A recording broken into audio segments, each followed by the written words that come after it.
Je viens juste d'apprendre ça. Il y a littéralement 15 minutes, Marco Rubio, qui occupe actuellement chez nous, bien sûr, deux postes, ministre des Affaires étrangères et conseiller à la sécurité nationale auprès de Trump, il réunit ce que nous appelons chez nous le gang des 8. C'est-à-dire, il s'agit de 4 représentants du Congrès et du Sénat, soit 8 personnes qui, en fait, tout ce qui concerne la sécurité nationale, le renseignement, les affaires étrangères, etc., au minimum, ils sont informés. C'est-à-dire que lorsque le président prévoit de faire quelque chose d'urgent et qu'il ne veut pas, disons, dévoiler ses plans lors d'une grande réunion du Congrès, même pas parce qu'il a peur que quelqu'un, mais simplement parce que les gens pourraient commencer à parler, la secrétaire et ainsi de suite. Et quand c'est urgent, quand c'est quelque chose de très important, c'est ce groupe, cette soi-disant bande des 8, qui se réunit.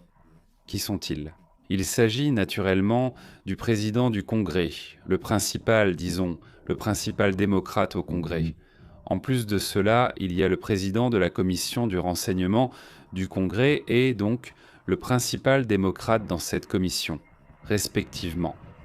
Parce que maintenant, grâce aux républicains, si c'était les démocrates, ce serait l'inverse.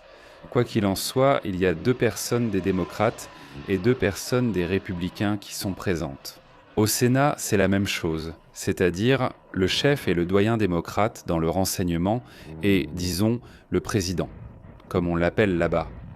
Oui, en quelque sorte, la personne principale, la plus importante. Je ne sais pas comment on dit ça en russe au Sénat, donc ces 8 personnes, littéralement quelques heures avant que ne commence, disons, le discours du président, que nous attendons tous maintenant avec, nous l'attendons maintenant avec impatience. Parce qu'avant, c'était juste intéressant, mais maintenant, c'est plus qu'intéressant. Un autre message qui a été récemment communiqué, c'est que les Asiatiques, le Mossad a rapporté que les Iraniens ont équipé toute une série de missiles balistiques d'ogives qui sont chargés.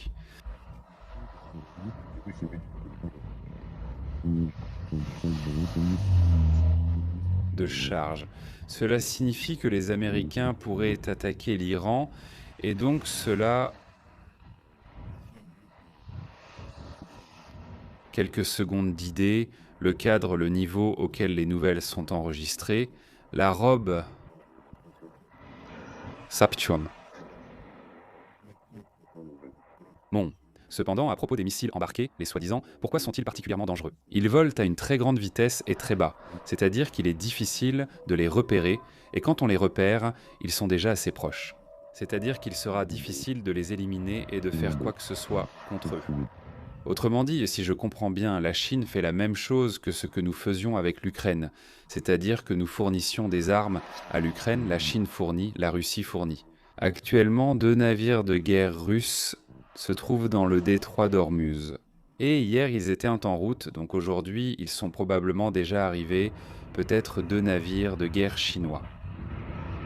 Sont-ils là ou vont-ils y être afin de, si nécessaire, aider l'Iran à arrêter le trafic dans le détroit d'Ormuz ? Et là-bas, c'est 20 à 25% de tout, disons, le transport de pétrole dans le monde. Donc c'est un coût sérieux pour le pétrole, pour les prix et tout ça.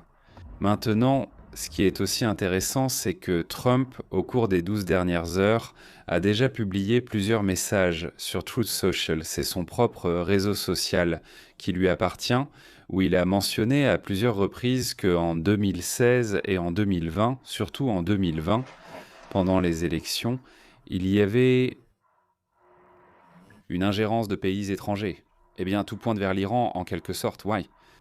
Ensuite, il a été déclaré que Tulsi Gabbard avait enfin, pour ainsi dire, toutes les preuves complètes, les faits, je ne sais pas, toutes les informations selon lesquelles Obama aurait ordonné de tromper le peuple, pour ainsi dire, américain. Avec le rapport des services de renseignement, selon lequel, soi-disant, Poutine aurait aidé Trump et que Trump n'est pas lié à Poutine et qu'il vendrait l'Amérique à Poutine. Et à la suite de cela, donc, le renseignement, donc, ce fameux Brennan est devenu le chef de ce complot. Tous les autres aidaient, ils s'en occupaient activement, ils falsifiaient soit des documents, réécrivaient soit des documents, forçaient toujours les gens à se taire, ceux qui donc parlaient, ou pour ainsi dire, écrivaient en quelque chose de mauvais. Mais en général, un travail très sérieux, en quelque sorte, a été mené pour cela, car ils n'avaient pas eu le temps, ils ne s'y attendaient pas. En 2016, ils n'ont pas eu le temps, pour ainsi dire, d'arrêter Trump, alors ils ont fait en sorte qu'il soit obligé de partir, c'est-à-dire soit gâcher sa présidence, soit le forcer, comme ils ont forcé Nixon à l'époque à renoncer à la présidence. Donc, il y a eu 2 procédures de destitution à ce sujet, cela nous a coûté des milliards de dollars, l'Amérique a été ramenée loin en arrière, pour ainsi dire, le progrès s'est arrêté, c'est-à-dire qu'il s'est passé des choses vraiment terribles. Tout cela simplement parce que le Parti démocrate a décidé de ne pas donner la possibilité aux républicains de gagner, surtout à des républicains qui ne sont pas des leurs, parce que ceux qui sont des leurs, les républicains sans cette scienton, c'est pratiquement la même chose, une seule bande, une seule clique. Aujourd'hui, c'est vous qui gouvernez, demain c'est nous, on vous laisse vivre, vous nous laissez vivre, on vole. Tout va bien, tout est normal, on applique la même politique, vous d'une façon, nous d'une autre, mais au final, c'est pareil. Donc le statu quo a été rompu avec l'arrivée de Trump. Trump n'a conclu aucun accord, aucune relation. Il disait qu'il allait assécher le marais, et bien sûr, le marais a résisté. Aujourd'hui, je pense que pendant le discours du président Trump, le coup d'envoi sera donné.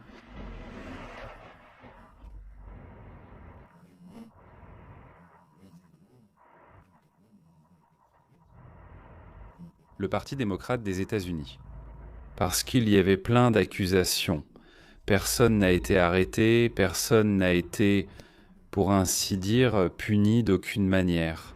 Il semblait qu'il y avait beaucoup de choses qu'on ne nous laissait tout simplement pas savoir, qu'on ne publiait pas, en invoquant des secrets.